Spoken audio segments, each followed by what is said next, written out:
walay mong tribal hall dugangan kay gamay kay siya. Wala pa siya nahuman. Yan siya bago ni siya nga gidugang. Wala pa siya nahuman. Panatupan wala pa. Ako pa pag magastoan ni.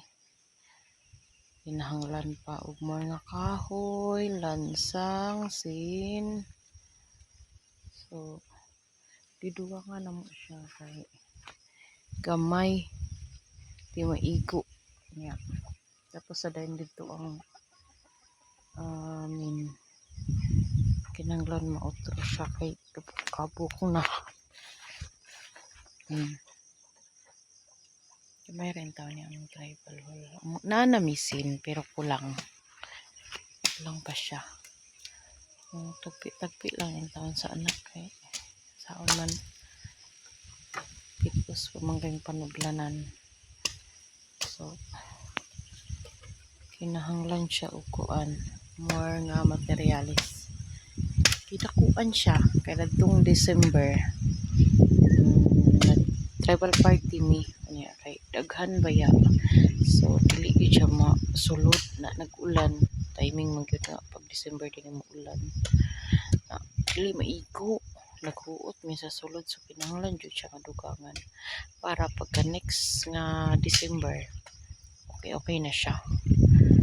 Medyo masulod-sulod na siya. Di na gyud nga maghuot bitaw. Kamay ra kayo nga wala siya gidugang. Pero kulangan siya na may sin. Kulangan na lang.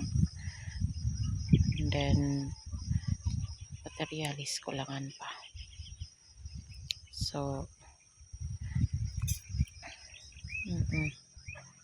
i-update ra dayon, mag-update ra ko kung unsa na nahitabo din dana sa mga tribal hall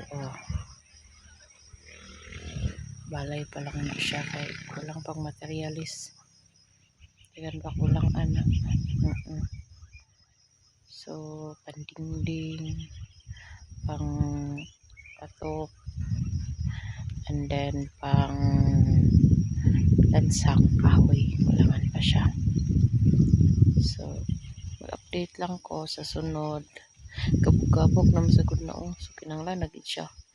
Kubaon man gud na ang kanang daan na gubaon siya para i-additional di ani kanilang sa una ang gisumpay kay para maka inahinayan dayon na diha ang dapit ang daan. So update ra dayon ko sa inyo kung unsa nay kuan ana unsa nay update sa mga tribal hall kay nahinay lang gid siya kay mangyud may kwarta wala may pundo wala tanan. So sa man pitos man gyud ta mga kagalay bahalag hinay basta kanunay, diba? Update ra ko next, see you.